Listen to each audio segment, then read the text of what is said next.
Hello, my tea friends. Today I'm going to share with you another interesting topic, our Chinese tea etiquette. As you know, China is a very big country and we has been always a state of ceremonies and even was called the home of etiquette, which is very true because we really have a lot here. I remember when I was a kid, my parents and also other grown-ups, they were always teaching me manners. For example, you should sit properly, and you should stand right and tall, and you shouldn't talk with your mouth full, and you shouldn't stick your chopsticks straight up in a bowl of rice. So all such things. As a kid, I remember I found it so annoying and fussy why we have so many rules. But as I grew up later, I slowly began to understand and now even started to appreciate such kind of so-called rules and rituals. Actually, we have a very interesting saying in China. We say, you do eventually turn into your parents. So this means no matter you like or not, eventually you will look like your parents, you will talk like your parents, also you will behave like your parents.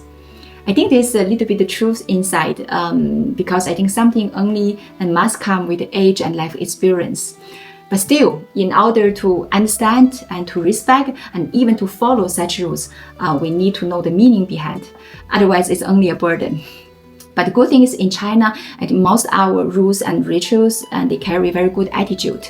For example, respect, caring, and focus, and also consideration for others. So it's like a living expression of Confucian values and can reflect our traditional Chinese culture. However, this doesn't mean we must follow exactly the same. And so sometimes knowing is enough. So we totally can decide what's going to do or not. It's up to us. So today I'm going to introduce some of our traditional Chinese tea etiquette.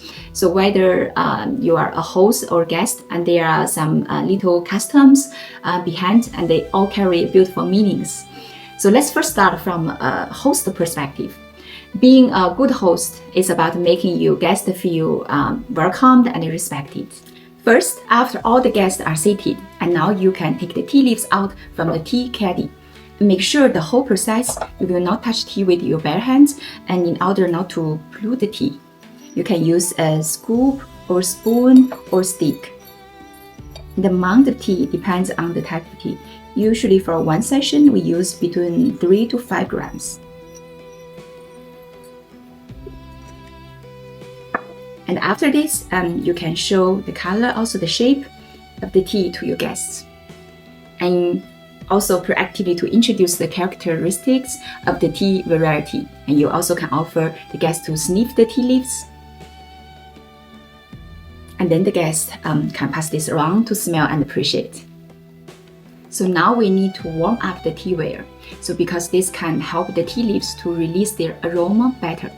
We just pour the boiling water into the empty teaware.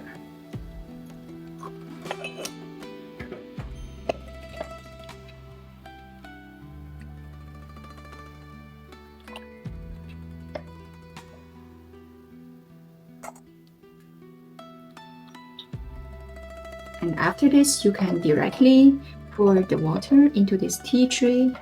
If you don't have this at home, also you can just use a simple pot. And here is a point need to be taken here. So in China, we avoid pointing the spout of the teapot directly at the guest, as this can be interpreted as a gesture asking someone to leave. So this etiquette can be traced back to a long time ago, and there are several versions. So the first one is in past China. So when families and friends are leaving, and usually they would be offered by tea or wine. And at this time, the spout of the teapot would face the person who's leaving. Another version is related to the legend of Confucius paying a visit to Laozi. So when he was there and he offered a tea to Laozi, but he pointed the spout at Laozi. And Laozi was very unhappy and felt disrespected. So then he refused to see Confucius. We have another version is more practical. So from the perspective of practicality and also safety. So this can prevent the boiling water from spilling out and scalding the guests. But actually the real reason and also the origin are unknown to us. But this etiquette in China has been tacitly accepted and followed. Now we can add the tea leaves into our warmed pot. And the same principle, you don't touch the tea with your bare hand. If you are drinking oolong or pu'er tea, then don't forget to rinse the tea in the beginning. So you just pour the boiling water into the pot and immediately pour it out. This helps to awaken the tea leaves and also can release the aroma better. And now we can brew the tea. So the temperature, it depends on the type of tea you are making. Today I chose a black tea. So it's a fully fermented tea, then I need 95 degrees. So when I pour the water, I will pour from height, then we call high flashing. So this helps to mix the water and the leaves better. You wait for around 10 seconds for the first infusion, and then pour the soup out. We pour into a fairness cup. And the function of this fairness cup is to ensure the flavor, also the strength of the soup is consistent in every cup.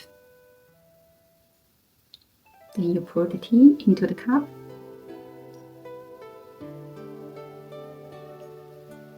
You might have already noticed when I pour the tea soup into each cup, my hand stays very low. So in China, we say high flashing but low pouring. And this to avoid splashing and also to preserve the aroma.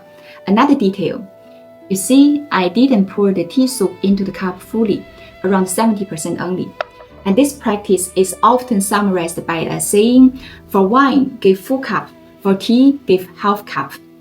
And this to prevent the guest from being scalded by the hot tea, but also carries the sentiment of 7 parts tea, 3 parts affection. This is another very interesting point which carries a rich Chinese cultural background, but it's a little bit long, so I will explain this in a separate video later. And now come to the last part of tea serving. So in China, as a host, when we serve the tea, usually we take our boss hand to hold it, and we offer it from our guest's right front side, because most people use their right hand, and that also shows the consideration of making easier for our guests to pick up and drink. And the orders of serving, the general principle is the guest before host, the elders before youngers, and ladies before gentlemen. And during the whole tea drinking session, as a host, you should pay attention to your guest cup. If it's almost empty, then you make sure you can refill it timely. But if you also have more guests sitting in one session, then maybe it's also necessary to change a new tea from your teapot. And this is all what we do, traditional Chinese way to treat our guests. I know it may sound and look a little bit complicated, but I believe the devil is in the details. So when you make such effort with your heart, I'm sure your guest will be touched and feel heartwarming. So next video, I will continue this topic, but I will come from a guest perspective and talk about what we should react. If you like it, please stay tuned. Bis bald, aber warten und tea trinken.